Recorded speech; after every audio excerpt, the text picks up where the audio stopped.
You're still here. Yeah. Thank you. Thank you for staying. I'll do a little introduction. Yes, please. Are you ready? Yeah. Can you lower that music completely? Because we don't want to miss a word. Because this speaker really is a historic figure in the landscape, in bringing to the public the E.T. experience, the E.T. face. It's become iconic. We got it, Ted. We got the computer. Okay. And so he's someone I follow, I listen to, because, you know, there's a lot of stuff here, and it's great. But Whitley is an experiencer, and he's a deep philosopher. He's trying to figure out what's going on, because nobody knows. You talk government, insiders, nobody knows. And it's the experiencers and major experiencers like Whitley Strieber who really have a key to the phenomena, to them. And I'm so happy you're here, Whitley, and I value your information and your insights. Whitley Strieber. Thank you. I'm glad we're still going. We've had a few, what I believe used to be called cock-ups back here, but we're in good shape now. And we're at quite an extraordinary moment in all of our lives and in the lives of both this species and this planet. We are going to experience a profound change in the way our lives work and the way our world works. It is an extraordinary time for a lot of reasons. Let's first look at it very briefly in the context of where we are in the calendar. Let's look at the long count calendar, the precession of the equinoxes. We are right between Pisces and Aquarius and moving into Aquarius. And let's remind ourselves of what is happening. Pisces, in Pisces, the little fish, which is us, swims around in the water of life and is provided with everything. The water of life is a womb, and the womb is our earth. And she has given us everything without question, just as a mother does a baby in her womb. Everything without question. Now, we've grown and grown and grown, and the baby is now too big for the womb. At the same time, we're passing from Pisces to Aquarius. The water carriers pouring out the water of Aquarius, the little fish is in the water. And what's about to happen is the little fish is going to end up flopping around on dry land. So who are all of these weird creatures swarming around right now? What happened? Okay, let's just try to... It's still on the screen.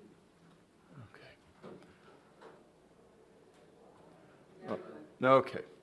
Swarming around right now. A lot of electronic glitches will happen. Don't worry about it. It's just ordinary for my life. What are these creatures swarming around right now? Well, some of them are probably predators looking for an easy kill. But most of them are not that. Most of them are midwives and perhaps doctors who intend to pull this infant through into a new world. The basic theme of our era was given to us, as was said earlier by Phil Corso, a new world if you can take it. That's the theme of my book, A New World, and at the UFO panel this morning, we talked about it in terms of a new world if you can take it. And can we take it? Well, the first question is, well, what the hell is it? Why say if you can take it? Because that suggests that it might be hard. Well, being born is hard. Ask any baby, they'll tell you. And we have these midwives. They're not pretty, but then again, to the baby, Does the great looming, foggy, incomprehensible creature it first sees look pretty? I don't think so. I think it might look pretty scary until something happens. The baby ends up in a new relationship with his mother, a new relationship. And suddenly, the womb in which he has lived and matured is gone, but the mother in her truth is there. And we will discover that we are part of a conscious entity, our planet, and that we have a father too in the star that we follow, the sun. We will discover this, and this is going to be the foundation of this new world. But in order to take it, to bear it, we must also discover ourselves, and that's the job of these midwives. They're here helping us discover ourselves, and that is real hard to do because we are big, complex, highly evolved creatures. Most of every single one of us is deep asleep, and we got to wake up. Okay, well, I'd like to thank you all for being here. I'm sure you all know I'm the author of Communion and Other Foolish Mistakes. Incidentally, there are signed copies of my books available on my website, unknowncountry.com. Any book you buy there of my books will come signed. The people who were going to man my table didn't come. Now, when we started with Communion, we thought that it would be a good book, an important book, hopefully. What we didn't expect, and nobody expected, was that not a few hundred or a few thousand or a few tens of thousands, but hundreds of thousands of people from around the world would write, not saying, oh, something similar happened to me, saying, I saw that face. I saw that face. I saw those eyes. I thought it was a dream. Now I know different. The face is the initiating shock of contact. That is the beginning of contact between mankind and whatever this is out there. I certainly, and Anne, didn't have any idea we would be in any way involved in anything like that. But that's what it is, and that's what it did. These letters, Anne said to me, we had them, they were literally piling them up on the living room floor. They were coming in big bags every day. And I said, Annie, what are we going to do? Because we can't throw these letters out. They're full of all kinds of personal information, and they've got addresses written on them. And she said, well, we're going to read them. I said, we can't read all these letters. And she said, maybe you can't, but I can. She bought a letter opener, and it turned out she could. And she opened and read, over the next 5 years, probably 250, 300,000 letters at least, with her dear friend and secretary, Lori Barnes. And they cataloged them all and put them in big boxes. And for over 20 years, those boxes stayed in a storage space in Texas because nothing to do, no one was interested. And I thought, I have a feeling this is the most important human document in many years, if maybe not ever, because it is the beginning of contact. But no one cared.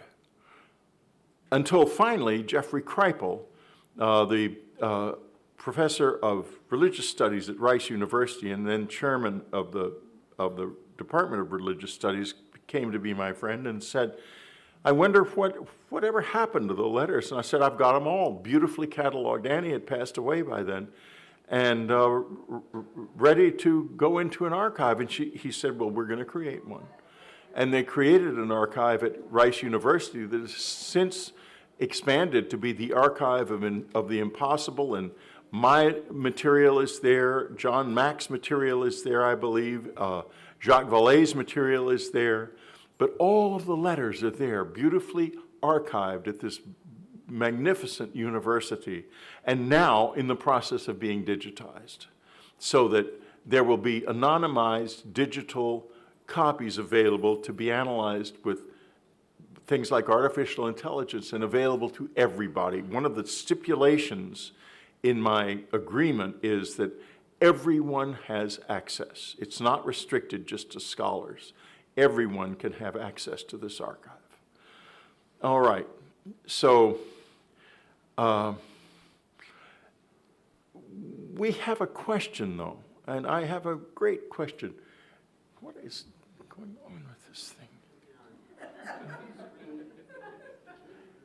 It'll go on and on and on. Don't worry, it's nothing new. Anyway, that's some of the letters. Why is it so secret? Well, we're going to explore that fairly thoroughly because it's important to understand the reasons for the secrecy, and there are many. And we have to get past that. I'm not fighting the secrecy. I understand the secrecy too well. Parts of it are, unfortunately, in things like patents have been illegally issued because of the fact that these materials that have been studied do not have, they've been said to have a provenance like a certain doctor or scientist, when actually the material was taken from a UFO. And that means it's not patentable. The processes derived from it might be, but in certain cases, the key materials, such as the way that what makes the metals so hard, cannot be patented, but they have been. And that's a problem because a lot of people are going to have a lot of financial issues because, like, for example, super hard materials that are used in medicine, in medical devices like knees and hips and so forth, have apparently been derived from some of this material and given to certain companies, but not others. So the companies with the best medical implants have thrived, while the ones with the less hard ones have languished. They have a rather big lawsuit that they could file if only they had the information. And that goes up and down the line. Hal Puthoff told a story recently at the Seoul conference, Dr. Gary Nolan's conference that was held at Stanford University, that this thing's going to keep teasing me. Okay, wait a minute. Now we're going to just stay like that. I'm watching you. That back in, I believe, right at the end of the second George W. Bush administration, a group of people from the defense industry were gathered in Washington to discuss whether or not to finally tell the truth about UFOs. And they divided into a group of committees, everyone expecting to come up with a recommendation. And the recommendation they all expected to come up with was, yes, it's time. And this is 2008, October. But they all came up with the recommendation of, no, it's not time. Because every single company involved said, well, wait a minute, if we spill the beans, then what happens to our patents? What happens to the fact that we haven't followed the law in conferring bids and so forth like that, as we have developed these materials? So they decided not to. Not a good decision, in my opinion, but that's what they did. So that's one of the reasons, but there are deeper reasons. I believe, and I'm not sure this is true, but it could be true, and if it is true, then it probably came from a Dr. John von Neumann, who was one of the people who was involved in the original analysis of this material. Dr. von Neumann was a physicist, and in his day, called by the press anyway, the smartest man in the world. And apparently, he thought or feared that that reality isn't actually as fixed as it appears, and that different minds literally see the world by different rules. And if a more powerful mind came along and came into our reality, its vision of the world would replace ours, and we would end up in a state of kind of existential chaos. We would not be able to understand the world anymore. I think that's a baseless fear, but it's certainly scary enough to, when coming from a highly placed scientist as a speculation, to cause a president to say, oh no, not in my administration. We're going to wait and let that one go down the road. And then there is the military issue, which is they found out back in the 60s that these abductions were taking place, and they may have been complicit in them. We're going to get into that in a few minutes. And that is something I don't think they can figure out how to explain. And we'll get into that in more detail in a few minutes. What I want to do first is I want to return to the book, to them. And, okay, we're going to talk about 5 letters that I received. And I can assure you, none of these letters are like what you might expect. And if you have not read them, or the communion letters, you should do so, because they are very informative. These books will give you a new vision of this whole experience. Okay, here's the situation. The Grand Central Parkway, a winter evening, it's dark, commuter traffic is flowing toward Long Island, past the airport, past LaGuardia Airport. And in that traffic, there is a psychologist. He is a specialist in perception. He himself has got such extraordinary, exquisite vision that he can see the moons of Jupiter with his naked eyes. He also happens to be a friend of Whitley Strieber by some coincidence, but the communion experience has not happened yet. That's far in the future. This is years and years ago. He sees coming toward him at nosebleed altitude a jet, a gigantic plane, and he thinks, my God, it's made a mistake. They're landing on the highway instead of the runway. Everyone's going to be killed. But as it passes over his head, he looks at it, up at it, and realizes it looks more like a gigantic paper airplane. And as his eyes come down, he sees on the roadside this big lighted billboard with words flashing across it, like the old Times Square sign, which would be flashing information about the Super Bowl right now. Although it hasn't started yet, don't get worried. I'll get out of here before it does. In any case, and he thinks, what in the world is going on? And then he sees a group of people on the roadside, and he pulls off because he's curious. He goes up to the people, and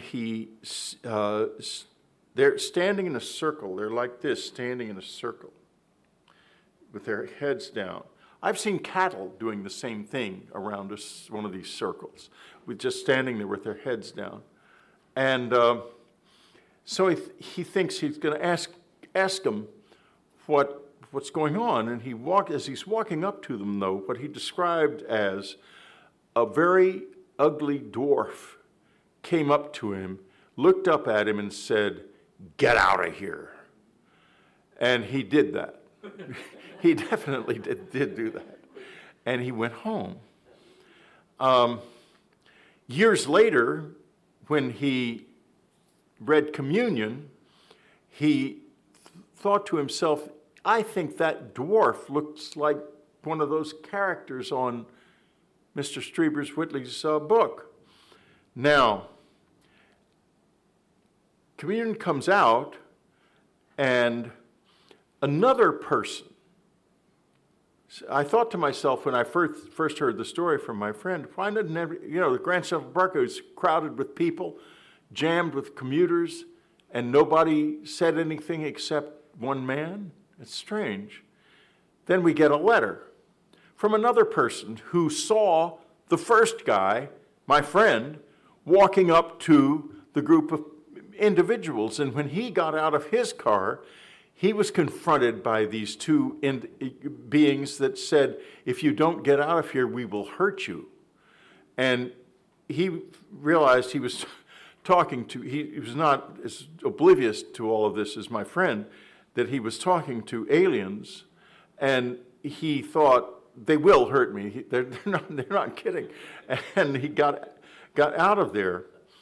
And but it was a little bit more. He saw numerous of these creatures surround the man in the Chevy Vega, my friend, but he only remembers one person coming toward him.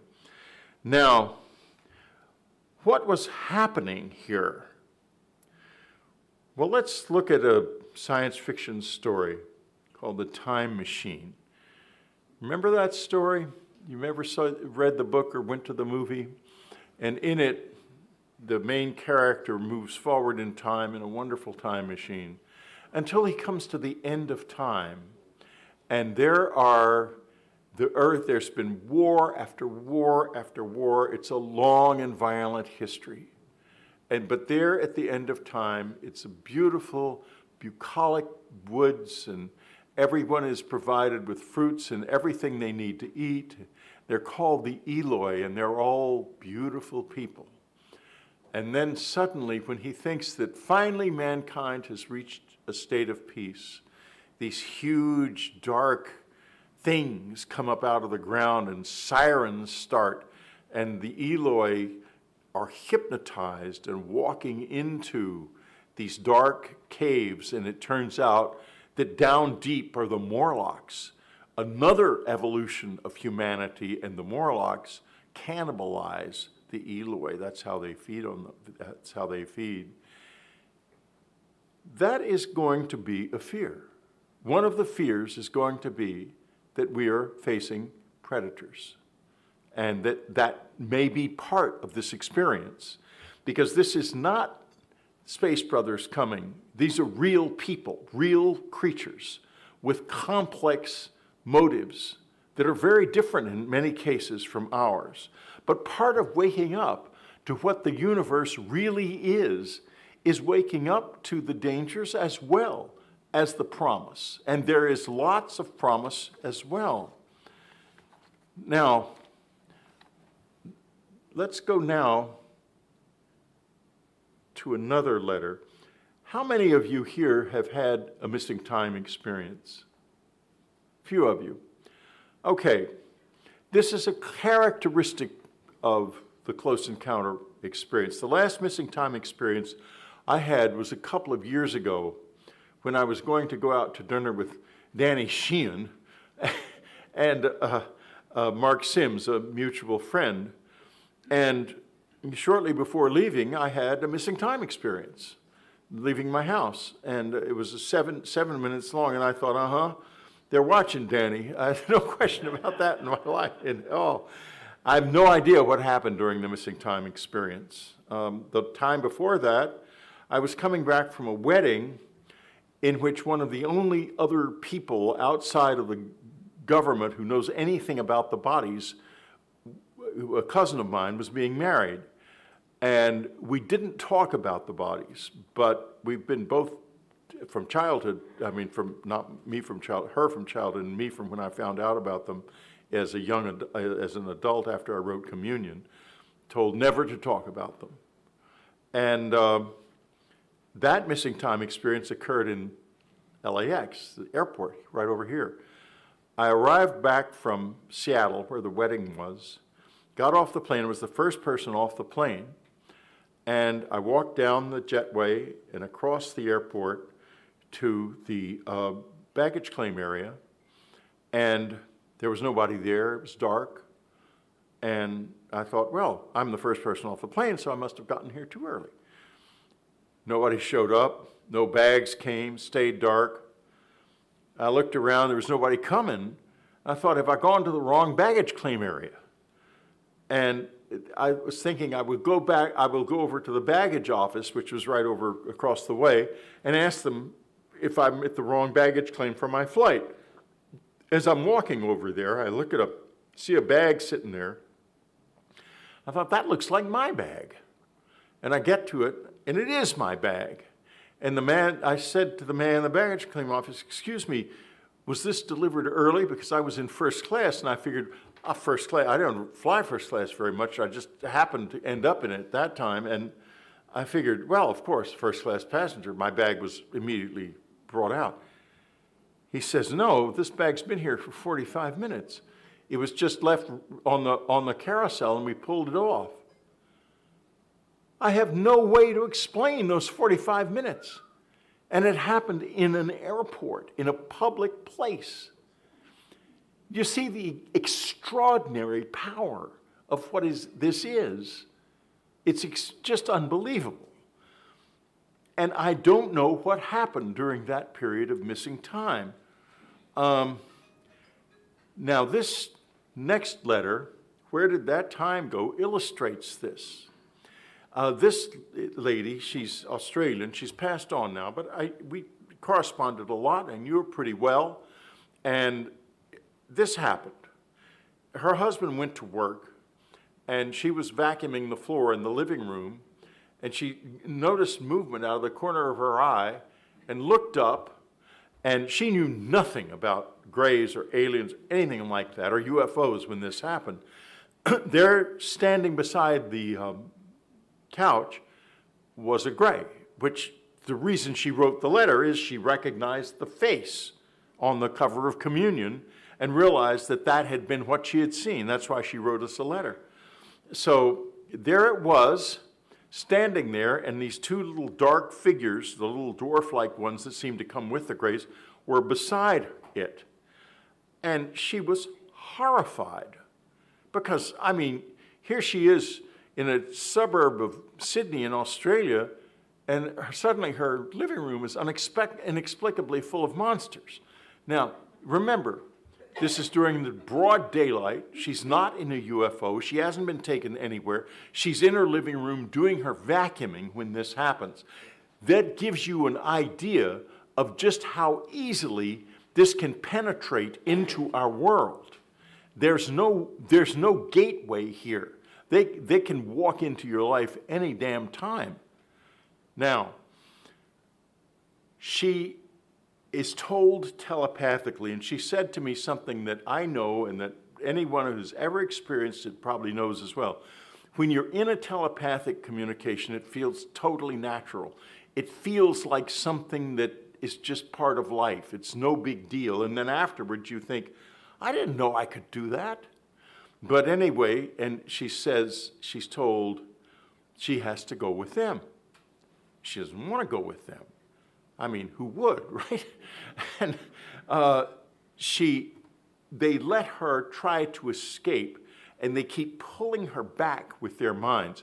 They give her the impression that that her husband has come back and that he's saving her. And then he disappears, and they pull her back with their minds.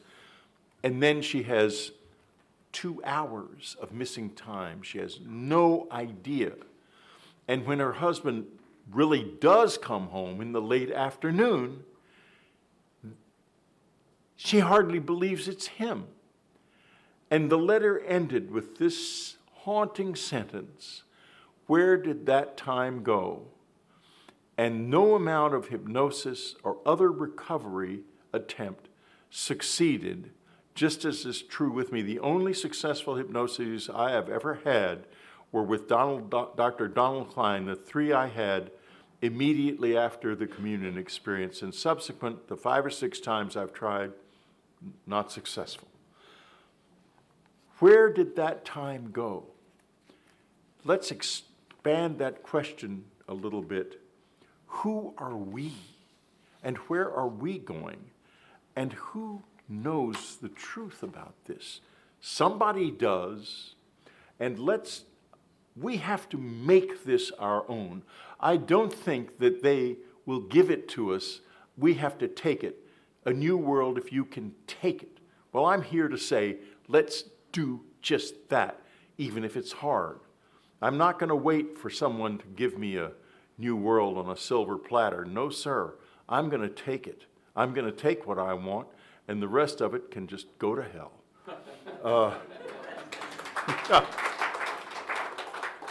This next letter is another example of the hard part of this. And I'm telling these stories about the hard part on purpose, because this is what is going to be hard to confront.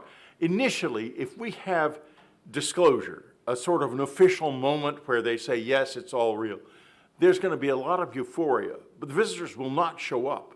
They're not going to land on the White House lawn, although I must say they have a sense of humor, and I have strongly suggested that they do land on the White House lawn after to fulfill the cliche. But in any case,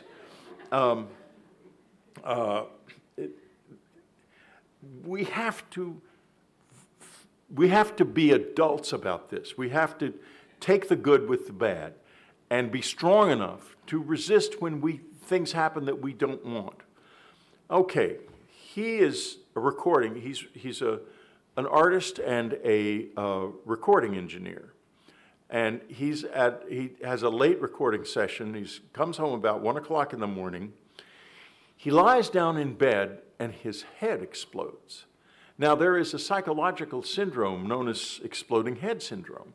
And when I first read this letter, I thought, oh, it's just a case of exploding head syndrome.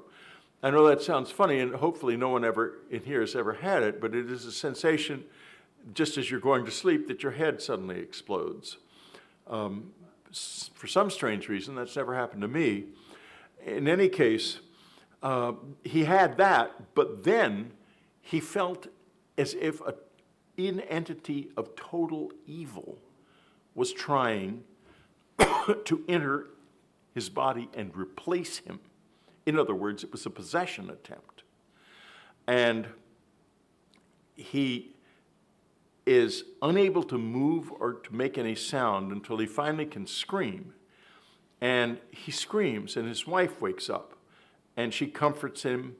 They go into the kitchen, they have a cup of coffee, and they conclude that it might have been some kind of violent dream or out-of-body experience or an attempted possession. They go back to bed, and they hear a loud throbbing noise above the house. Vroom, vroom, vroom. And it starts again, trying to pull him out of his body. His wife is embracing him. They are screaming together. His soul is being dragged, and the thrumming sound goes on, and this goes on for 2 hours until dawn begins to come, and the sound drifts away, and they're left shaken but still together. Both of these stories are about attempts to do something to the soul. And understand very clearly, this is not only about the body. This is mostly about the soul. And we live in a culture which is gone soul blind. And most people, almost none of us can actually feel our souls. We don't have any sensation of the soul at all. But we also don't have any awareness of the importance of the soul. This is the primary thing these visitors care about, is souls. And I'm afraid to tell you this, but some of them welcome souls that are in trouble. And how do you get a soul into trouble? Well, it's easy. Pick up any religious text. They'll tell you right away. You do not lie. You do not hurt others. I met a man back in 1998 who I call the master of the key, who summed it up very beautifully when I asked him, what is sin? And he said, sin is denial of the right to thrive.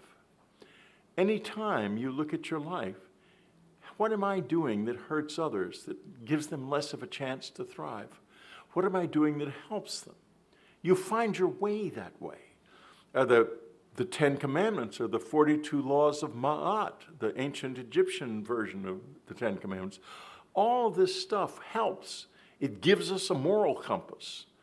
And you need a moral compass in order to have a soul that's light enough to ascend. Otherwise, it goes down, and down there, guess who's waiting for you? Someone we don't like to be with. So, in any case, I talked to him recently, this gentleman, and he's fine. It never happened again. And he does not, to this day, know what it was, but he does think that there's something out there that likes to steal souls. And I thought to myself, I wonder how often it succeeds. Those are the stories we don't get told.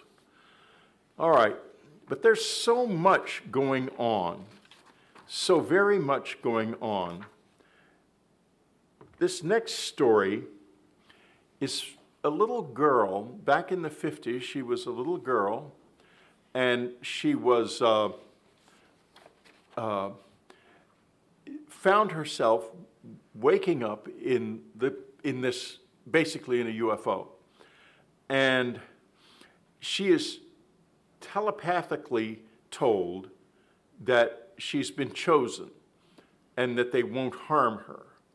Well, I've been told that myself, and I've been very iffy about the "we won't harm you" part. Do you remember the movie Mars Attacks?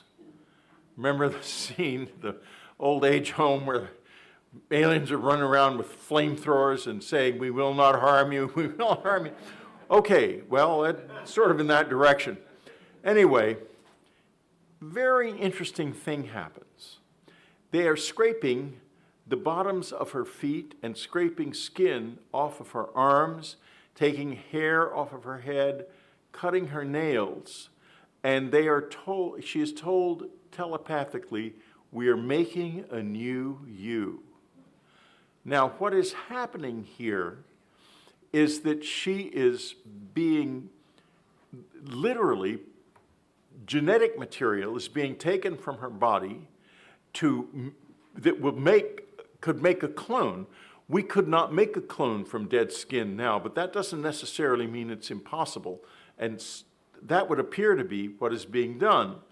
Now, the use of the taking of the hair and the nails would be those would be identifiers. The two things together would identify the individual and also identify the state of health at the time that the sample was collected. It's a scientist, a medical scientist, collecting a sample of this person. Now, how many samples have been taken? Semen has been taken. It's been taken from me. Eggs have been taken from women. Skin, this type of thing has been taken from many people. A huge sample of the human species has been made by somebody. It's been done. It's real. It happened. And as to why, well, let's turn the tables. We're the aliens. We're going to another planet. We can travel the stars. They've never been off their planet. They don't even know we exist, and they have many people on their planet who say it's impossible. So we go there, and here's what happens. First, our anthropologists say, don't let them see you, because as soon as they let them see you, we can't study their culture anymore. It ruins everything for us. So you keep yourselves hidden. The biologists say, get material, get DNA, get sexual material, so that we can study that and we can understand them. If we don't think much of them, if we don't fully realize that they're human or don't understand how they regard themselves, we might very well treat them like we now treat animals in the wild. We might take genetic material from them and breed it in order to breed other versions of it and bring them up in our context to understand them better. or maybe even to have them as pets, as we do all the time on planet Earth. So if you turn it around, and we're the aliens, it all still makes great sense if you just don't assume one thing. If you don't assume that the beings that you're dealing with have rights. And one of the things I know about what has happened with the ones who have been captured is it was decided a long time ago that they didn't have human rights, that they weren't human. Therefore, they could be treated as animals. And knowing the visitors, if we decided that about them in the 50s, then they decided that about us in the 60s when they started abducting us. All right, let's go here now. Visitors in the trees. All right. A situation, a remarkable situation. This is one of the most extraordinary of all the stories. A woman notices a bright light outside her house at night. They live in a situation where they are in a house, and there's a steep hill behind them, and it's wooded, and off to one side is a barn and a pump house, and then their driveway in front. They're in a sort of semi-rural area. It's a family with 3 kids, I believe, and a mother and father. Now, the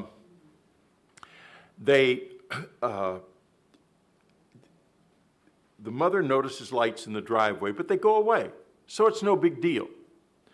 The next morning, she sees a woman in a red windbreaker go into their barn, and then a short man, jumps off the pump house, an 8-foot jump, and goes hopping off toward the trees.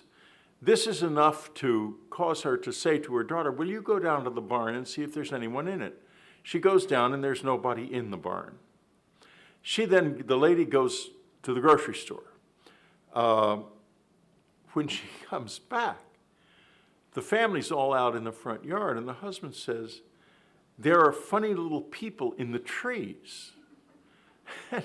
So she's pretty perplexed by this, and she goes out in the backyard with her kids, and they can see these little beings in the trees, and they don't know what they are. They go out into she goes upstairs where she can look directly across at these beings because of the slope of and the way the house is constructed. She observes a being in a green jumpsuit apparently filming her with some kind of black gadget. She scares her, and she jumps back and hides because she doesn't want that to happen. Then she sees a long, thin being also in a green jumpsuit climbing a tree. She tries to confront the being, but it ignores her. She tries to take their dog and approach the beings with the dog, but they go, the ones that she sees some on the ground, and she goes toward them with the dog, and they run away immediately. She then sees a human woman with this beaded antenna on her head and a multicolored metal band around her chest. And at this point, she is very perplexed, but she's been shown these things step by step by step. And the human mind, when it is confronted with completely new input, is not good at handling that. What will happen is you will try to, your brain does more work cataloging than it does seeing. In other words, when impressions are coming into your head, your brain is much more active cataloging them than it is pulling the impressions off the optic nerve. And that's how we see reality. That's how we make the real world. Now, the father and the children have just had glimpses, but the woman has had step by step by step more and more vision of this so that she does not forget. She remembers it all in great detail, and she eventually sees The woman who was in the strange necklace and the beaded antenna turned into this extraordinary crystalline being, still wearing the same regalia. It's a story about the evolution of mankind into something, a higher life form, and also an attempt, perhaps experimental, to see how much a person who is totally unprepared for this can be made to remember and how to do that. So if I'm right about this, when they do begin to show up, it's going to be a fairly slow process. And guess what? If you look around you, that's exactly what's happening. We're slowly being taken from step to step so that we don't forget and we don't get confused as we are taken into a deeper and deeper and deeper level of strangeness.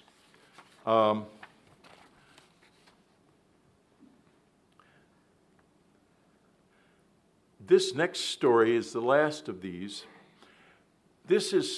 Narrator was born in Texas in 1945.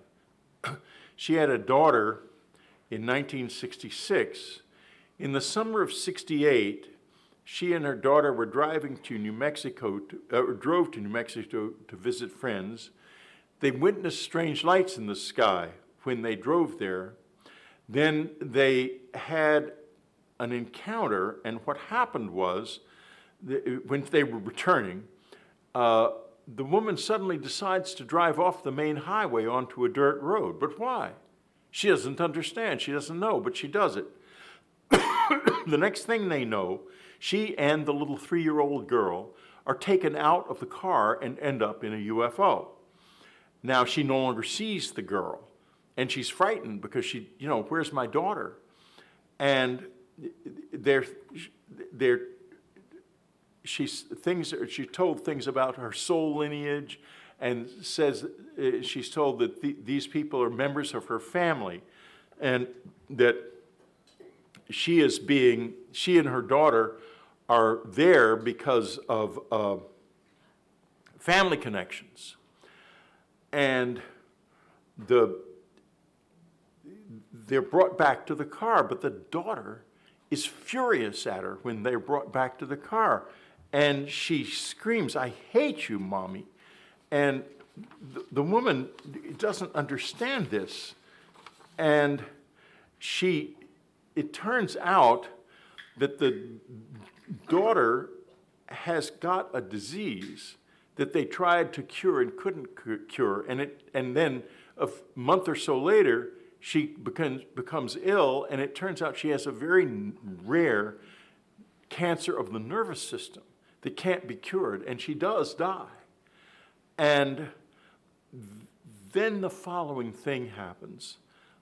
The woman is now living in Austin, and a friend of hers from Houston calls and says to her, of course she's grief-stricken, "I have to tell you something, and I can't tell you on the phone." This woman is legally blind, but somehow she drives to Austin anyway. And she tells this woman that she woke up in the middle of the night and these aliens were there with her daughter. And her daughter wanted her to know that she was all right. And that she would love her forever.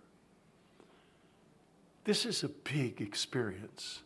I'm telling you all of these ultra strange, ultra deep stories so that to give you a flavor of what a new world will really be like.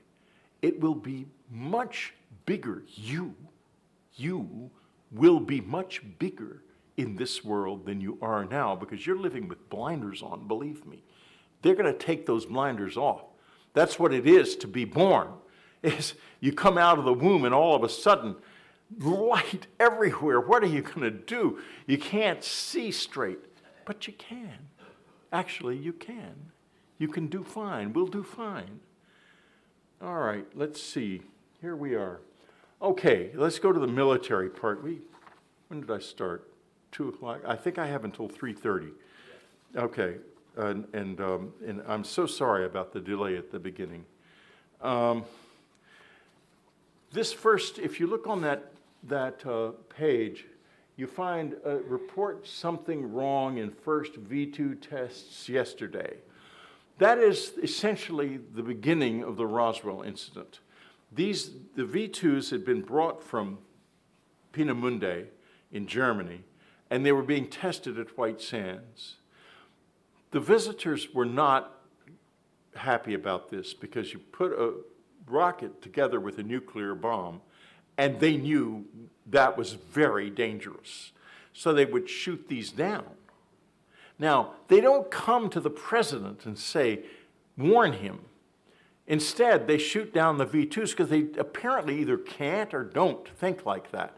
I have that in my life all the time. They don't, if they're pissed off at me, which happens fairly often, they don't say, we're pissed off at you. Something will blow up or something. It's just different. I have quite a few videos of when I've angered them.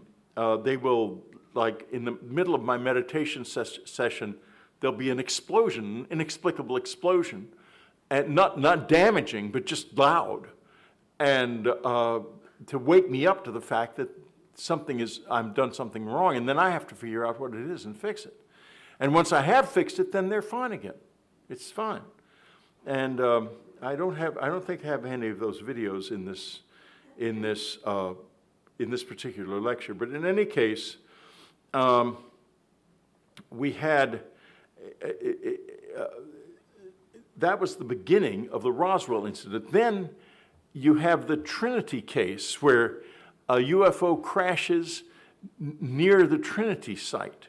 Then the Roswell case where the UFO crashes a few miles from the only operational atomic bomber wing in the world at the time, which was at the Roswell Army Airfield.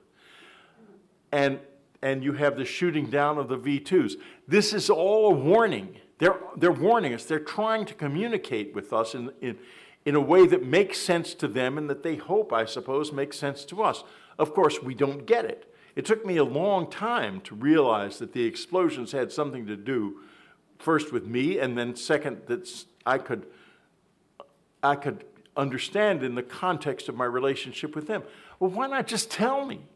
Other people get telepathic messages, but that's actually maybe imagination, because the reality is this kind of display, this acting out display, seems to be much more their method of communication, including the wasting of bodies, and maybe even the killing of people, although that's not clear that those bodies were anything real.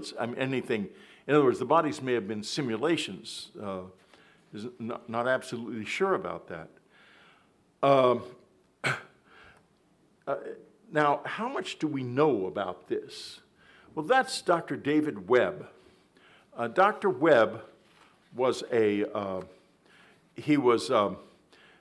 specialist in space remote sensing. He was a specialist in political and media issues. His clients included the Department of Defense, DARPA, the United States Air Force, NASA, Rockwell International, McDonnell Douglas, Rocketdyne, Space Services, General Space Corporation, Eagle Engineering, International Space Corp, Aerospace Industries Association, and I'm sure others. And where did he end up? He ended up at our cabin before I wrote Communion. He showed up in my life, and he wanted to come meet us. And so we met him and we became friends. In fact, if you read the frontispiece of Communion, you'll find it's dedicated in part to him. They knew about the abductions, in other words, before we, long before anything was published, before Communion, before anything, I think, the government has known. And whether or not the government was complicit in them, I don't know. But they may have been, and they may have been because there's something like a seed bank being created. Maybe it's insurance in case we fail here, we have a nuclear war, or we have some kind of environmental breakdown that causes us to all go extinct or something. I think that what the abductions are about are insurance, and possibly also an attempt to make something that could be a bridge between us and them, that could understand both. I'm not sure, but in any case, that was my first indication that I had really come onto something extraordinary, because he was very sweet to us and eager for me to go out there in those woods and keep trying to do this and keep trying to make communications. And he told me at one time, he said, "Whitley, you're really the only person I've ever known who was actually doing this successfully." And I said, "I don't feel very successful." He said, "Well, you should talk to some of the others." So, in any case, just never forget this, because I think that there will come a time when the defense people say, "Oh, the abductions are nonsense, they're all crazy." No. He knew. That highly placed intelligence officer knew in 1987, before Communion was even published.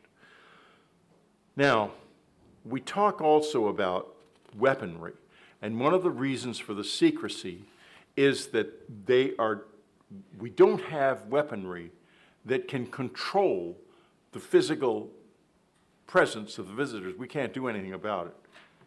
And this is what I mean. Let's see if that's started. I think it has.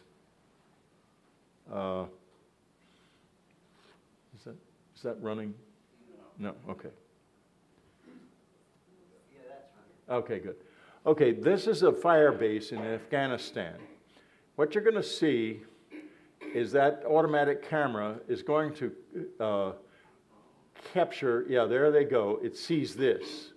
These objects are hanging in the air. Now that's sending an alert to to the operator, and the operator is seeing that, and he is naturally concerned because he's sitting on a fire base in a hostile area. He orders a missile strike on these objects, and that stuff is known as angel hair that's falling out of it. That's a commonplace in UFOs when they're hovering like that. Many of them do that. Now, the missiles are going to show up in a minute, and you're going to see just how effective our weaponry is. So enjoy this with me.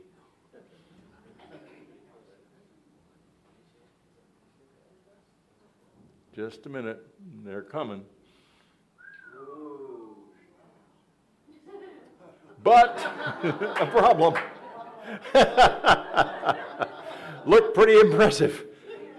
And you can understand why the military would be a little iffy about letting us know things like this, because when you say, A, the abductions are real, and B, this is our only ability, this is the only way we can respond, naturally the military does not want you to know that. That's a secret. You're looking at a secret. Now, one of the things that everyone says is, oh, why are there never any clear pictures of UFOs taken by the public? Well, actually, there are plenty, and I have one in particular here. This was taken in, when was it? 1998, 2002, excuse me, in the Okanagan in British Columbia, by a guy who just happened to take it off of his back deck. And you'll see it in a minute. It'll come up. I know the video is a little long, but it will come up in a moment. Let's just wait for it. I'm sorry. I should have taken the front of this clip off. Is it running? Yeah. Good. Okay, good. It'll come up. And you'll see a wonderful image of a UFO in utter clarity here in just a moment. There it is. Now, that's not a balloon. And look at around the edges of it, those distortions around the outside of it are because there's a very high intensity magnetic field involved in that. And now it will immediately disappear.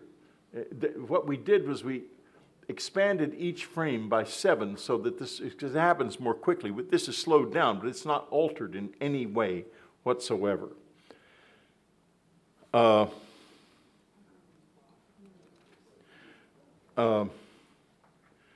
let me see if, where I am here.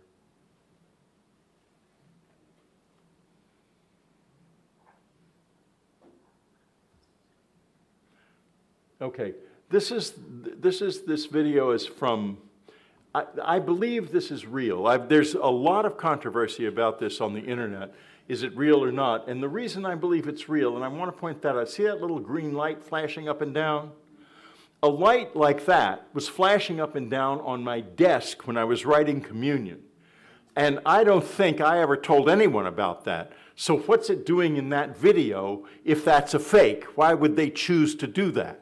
I think it's there because that being is using it as a communications device, and I think I was being communicated with while I was writing communion. And it would drive me crazy because I'd only see it out of my corner of my eye. When I looked at it, it was gone. And I would be writing, and it would go flip, flip, flip, and I'd put my finger on it, my thumb on it, and I could feel it under my thumb. And it would just slowly ooze out from under my thumb and be gone. Then I'd start typing again, and there it would be again. It drove me nuts. And I thought to myself, if someone is trying to work with me on this, they could choose some other way of doing this. Now, the next image is of one of the little... That's Interview with an Alien, right? That's the name of that clip? Interview with an Alien? Yeah, I think so. That's what they call it now. But I'm almost certain that that's real for this reason. This next one, I'm pretty sure is real. This is from Mexico from a few years ago. And it's a woman. I had to take the genitals off crop it, because otherwise they wouldn't allow it to be shown on YouTube and stuff. So anyway, if you saw the whole thing, you would know immediately that she was a woman, and she's pregnant. And she's coming up out of the ground. And as I mentioned briefly in the UFO panel, there are, in Mexico, in the southwestern United States, and all the way down into the Amazon, there are many Indian tribes and indigenous tribes who call these ant people and say they come up from underground and that they will steal souls. And one of the things you need is to have a very light soul, a good, strong soul. Otherwise, maybe our stories of hell and all the dark stuff are in some way real. I mean, maybe if your soul is not in healthy shape when you die, that something like this does happen. I don't know. But I do know this. These entities did come up from underground at our cabin, and they look just like that. And so someone is underground. Whether they're underground right here or not, I don't know. But they are underground in some places for sure. This next slide is from, I believe, Argentina. And these kids are playing, they're playing soccer. And they're having a nice time playing soccer. They're going to have a bit of a shock in just a moment. And I'll tell you a little bit more about it after it happens. And, okay, it's going to happen now. There he goes. We've slowed it down.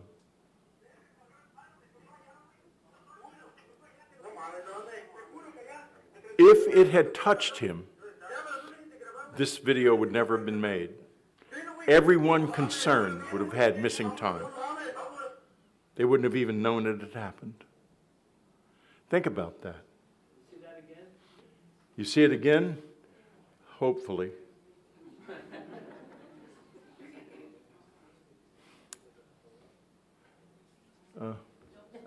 No.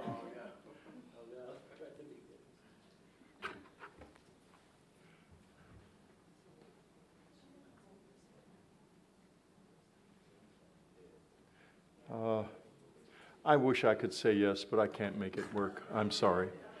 Whitley, that was Mexican Spanish. It was Mexican? Spanish, yeah. I thought it was from Argentina. I know you said that, but they were speaking Mexican Spanish, so I Okay, well, okay, what were they saying? Just the slang they were using was Mexican. Oh, okay, Versus okay. Argentinian,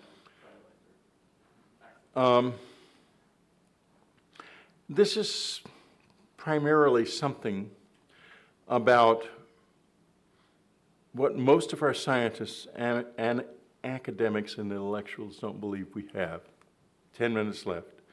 It's about the soul and the uses of souls. It's about the harvesting of souls, maybe the exchange of souls, the freeing of souls. And a lot of that's going to happen here. This planet we are being born, and a lot of us are going to be born free. We're going to be free souls, and a lot of us are not. I want every single one of you, every person who ever hears me, talks to me, listens to me, to realize this, that you do have a soul, and this is your primary reason for being, is you are a master of the soul. And this soul of yours that is yours is what you have here to make your reality, your longer, greater reality. Now, I want to sort of add something very quickly to my talk, and that is this. The bodies, I've known about the bodies for a long time. General Arthur Exon, who was a friend of my uncle, Edward Strieber, told me that he was aware of the bodies, and he told another member of my family that he had held one of the bodies in his arms. General Exon and my uncle were both young officers at the Air Materiel Command at Wright Field in 1947, when the materials and the biologicals were brought from Roswell. And we were told never to talk about this. My cousin knew from her girlhood, I knew from after communion, that this had happened, that he said these things. And he didn't speak to me directly about the bodies, but putting two and two together, I have pretty well put the story together. So they were there. I had no proof that they existed. Of course, I had seen the visitors, and I had seen something in particular happen in my front yard that I told Bud Hopkins about, and he was so disgusted about it that he said, I just hope that's not real. Well, what I saw was this material exuding from their arms, and they were brushing it off like this, and it smelled like ammonia. And when he said that, I thought, well, maybe I won't tell that story because it's too disgusting, if it's disgusting. So I never told anyone else, and he never wrote about it anywhere. Now, this thing appeared on Reddit a few months ago, a long, detailed analysis of the biology of these entities. And I was very surprised, because you think a thing like that appearing on Reddit's got to be some nonsense. I sent it to a couple of biologists who said that the human biology described in it is quite accurate. But they didn't know about the alien biology. But listen to this. EBOs excrete waste through countless small pores on the surface of their skin. That's what I saw with my own eyes, I'm sure. So this document has got to be in some way real, just like the video that I showed a couple of minutes ago with the light hopping up and down. I can compare these things to my own personal experience and tell there's a level of validity there. Because frankly, no one's going to invent that. That has to be known. It has to be observed. And obviously, they have observed this. And so this is another thing. It says here, EBOs can only consume food in liquid form due to the absence of teeth, and narrowness and rigidity of the esophagus, the absence of a true stomach, and the absence of defecation. I understood from what I understood from General Exon that the esophagus peters out. In other words, the esophagus is the whole digestive system. And if that's the case, then they're going to need high-level nutrition, very intensely nutritious liquids. Where are you going to get that kind of nutrition? Well, you're going to get, if you're using cattle as your source of protein, you're going to get the most protein-dense parts of the cattle, and what you're going to be looking at are the exact tissues that they remove from the cattle when they do cattle mutilations.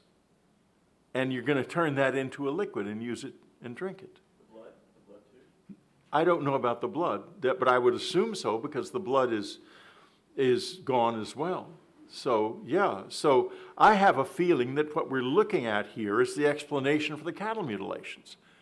I can't be sure of that, but I do think so. I think it, and now there's also type 1 and type 2 muscle fibers are mentioned, that type 1 in the EBOs outnumber type 2s by a factor of 10. The type 1 muscles have the longer staying power.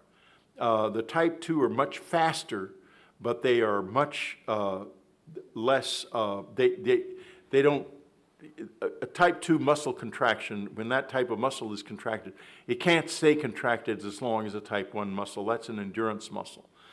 I have been held from behind by one of these creatures, and I tell you, it was like being in an iron vise, and it went on and on and on. There was no reduction whatsoever in the intensity, and that's a type 1 muscle.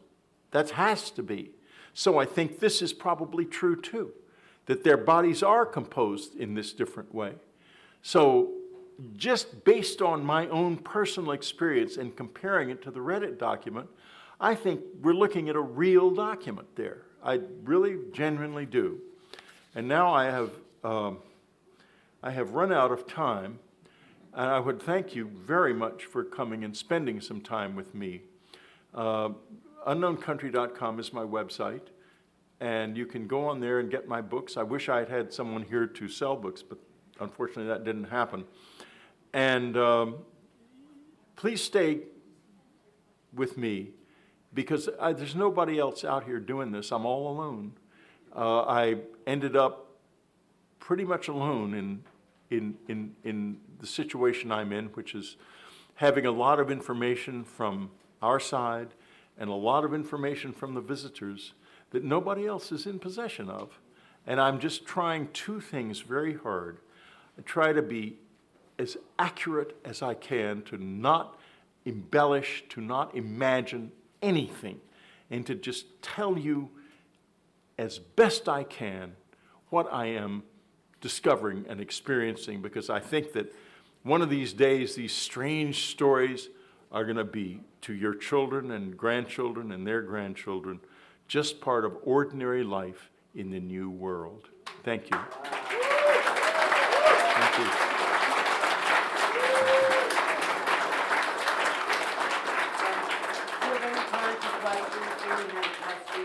Okay, I know they said no, but no, okay, one question. Whitley,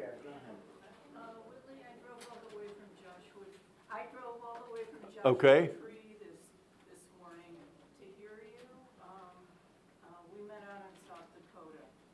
We meditated. Yeah, I remember the meeting, yeah. Yeah, so all the bushes you have are yoga medicine. Just wanted to say that, and I can talk to you more personally about that.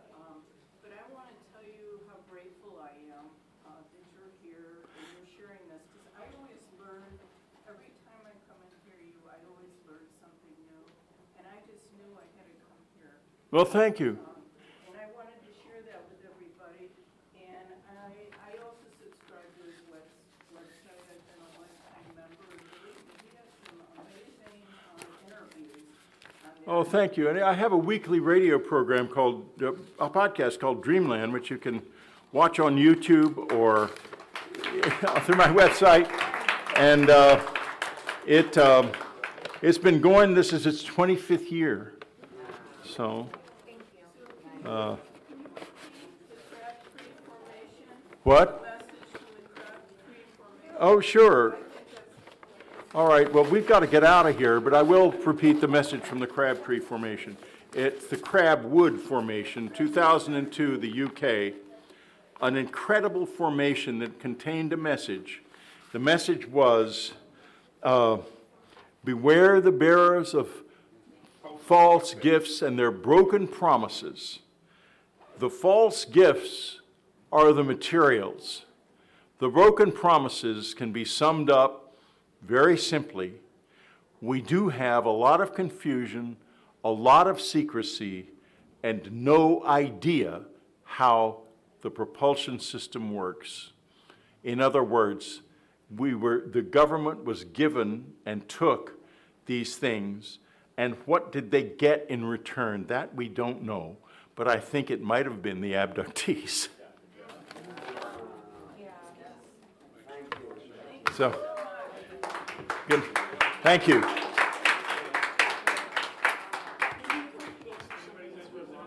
Yeah, sure. Let me just get myself organized here.